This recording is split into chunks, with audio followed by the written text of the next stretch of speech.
Olá!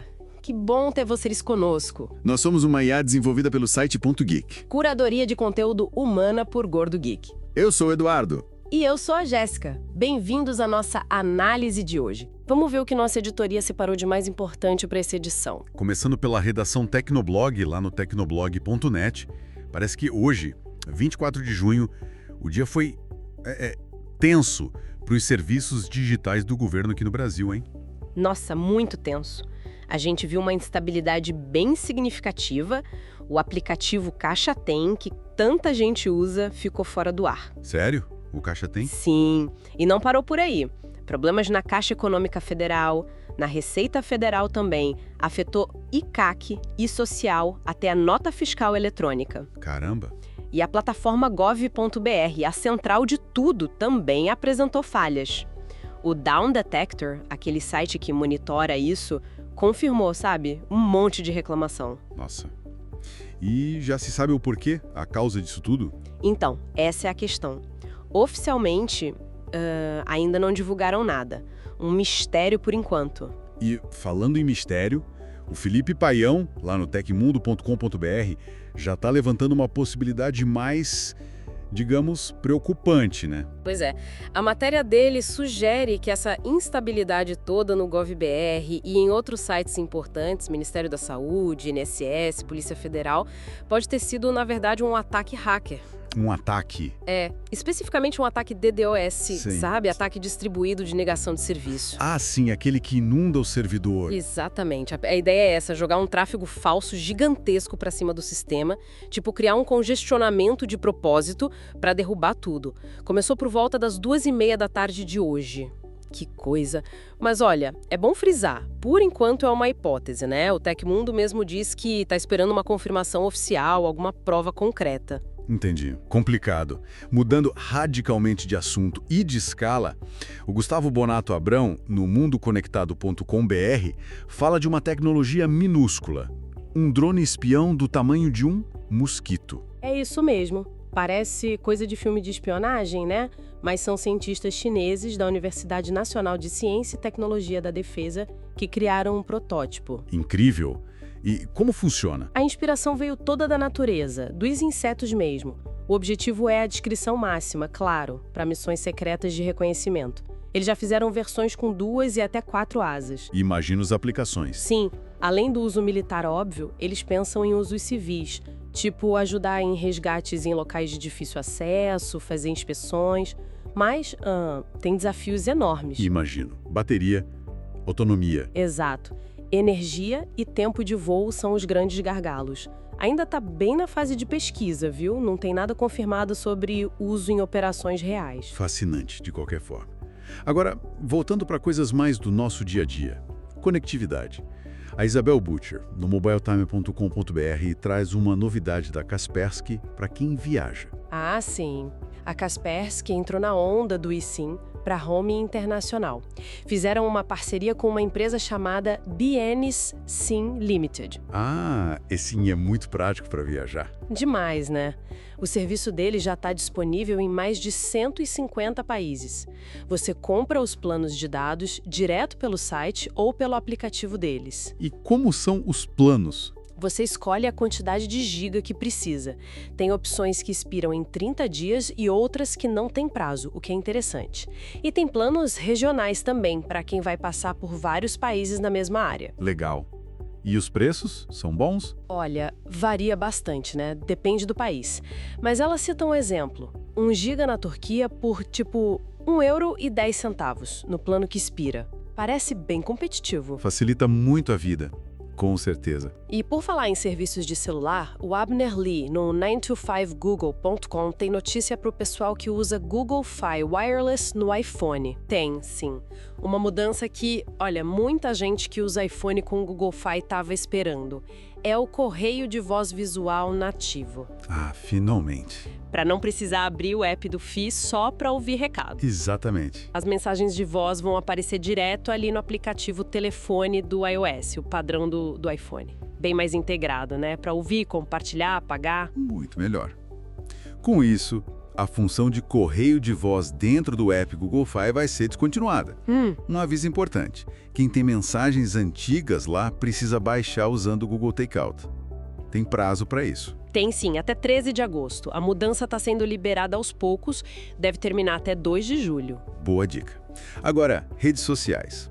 Sara Pérez, no TechCrunch.com, está falando de um problemão no Facebook com administradores de grupos. O que houve? Pois é, uma situação bem estranha. Uma onda de suspensões em massa de administradores de grupos do Facebook. E parece que está afetando milhares de grupos no mundo todo. Milhares? Mas por quê? Que tipo de grupo? Aí que tá o estranho.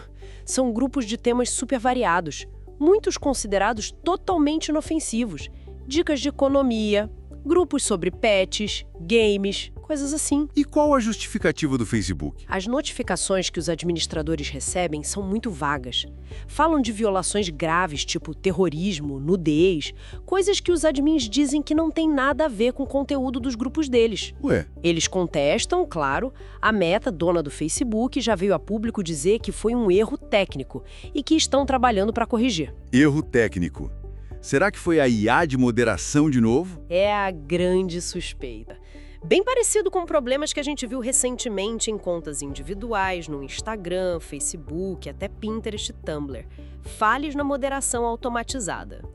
A IA às vezes dá umas escorregadas feias.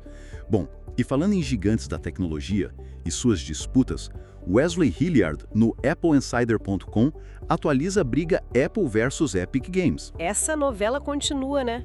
A Apple não jogou a toalha, está recorrendo de uma parte específica da decisão judicial. Qual parte? Aquela que obriga a Apple a permitir links dentro dos apps que levem para sistemas de pagamento fora da App Store, sem ter que pagar a comissão para a Apple. A regra do anti-steering, né? Que foi a única derrota deles no caso original. Exatamente essa. A juíza do caso, a Ivone Gonzalez Rogers, considerou que a Apple violou de propósito a liminar que já existia desde 2021, mas que só foi aplicada de fato em 2024. E o que a Apple alega agora no recurso? Eles estão argumentando lá no 9º Circuito, o Tribunal de Apelações, que essa ordem da juíza é indevidamente punitiva e fundamentalmente injusta. Pelo jeito, essa disputa ainda vai render muitos capítulos. Com certeza. Bom, voltando ao mundo dos drones. Sean Hollister, no TheVerge.com, notou uma coisa curiosa com a DJI lá nos Estados Unidos. Falta de estoque. Isso mesmo, uma falta bem perceptível de drones da DJI. Nas grandes lojas americanas, Best Buy, Amazon, até na loja online da própria DJI, tá difícil de achar alguns modelos. Ué, mas por quê? A DJI é gigante nesse mercado. Então, a empresa diz que continua super comprometida com o mercado dos Estados Unidos. A culpa, segundo eles, é de um mal-entendido alfandegário com a alfândega americana, a CBP. Mal entendido? Como assim? O Uigur, o FLPA, parece que essa lei está complicando as importações deles desde o finalzinho de 2024. Ah, questão dos uigures na China. Exato. A DJI nega veementemente que use trabalho forçado na sua produção, mas essa situação toda acontece num momento delicado, né? Tem toda aquela discussão sobre um possível banimento total da DJI nos Estados Unidos. Verdade, a pressão política tá grande. E falando em pressão, lá no tudocelular.com tem notícias sobre a PlayStation, mas na Holanda. Isso, a Sony está encarando uma ação coletiva lá na Holanda. Quem está movendo é uma fundação de defesa do consumidor, a Stichting Massa Schade en Consument. E qual é a acusação contra a Sony? Abuso de posição dominante. A alegação é que a Sony usa o monopólio da PlayStation Store para cobrar preços muito altos por jogos e conteúdos digitais. A famosa taxa Sony. Essa mesma. A fundação alega que essa taxa basicamente dobra a margem de lucro da Sony de forma abusiva. E o que eles pedem no processo? Que a Sony seja obrigada a permitir lojas de terceiros na plataforma PlayStation. Olha aí. Bem parecido com a briga da Epic contra a Apple de novo, né? Exatamente a mesma lógica. Parece que essa pressão por mais abertura nas lojas de aplicativos e consoles está ganhando força em vários lugares. Interessante ver esse movimento. E para a gente fechar essa rodada, Joshua Hawkins, no BGR.com, traz uma descoberta científica Meio assustadora sobre o vírus da herpes. É uma pesquisa bem relevante, publicada na Nature Communications. Descobriram algo impressionante sobre o vírus herpes simplex tipo 1, o HSV1. Aquele da herpes labial comum? Esse mesmo, que mais de 2/3 das pessoas com menos de 50 anos carregam. O estudo mostra que esse vírus consegue alterar o nosso DNA em menos de 1 hora depois de infectar a célula. Como assim alterar o DNA? Ele não só invade a célula para se replicar, ele vai lá e modifica ativamente o nosso genoma para otimizar a própria replicação. Ele meio que domina uma enzima-chave nossa, a RNAP2, para trabalhar para ele. Nossa senhora, isso é grave. Olha, na maioria das vezes a infecção causa só aquelas lesões leves que a gente conhece.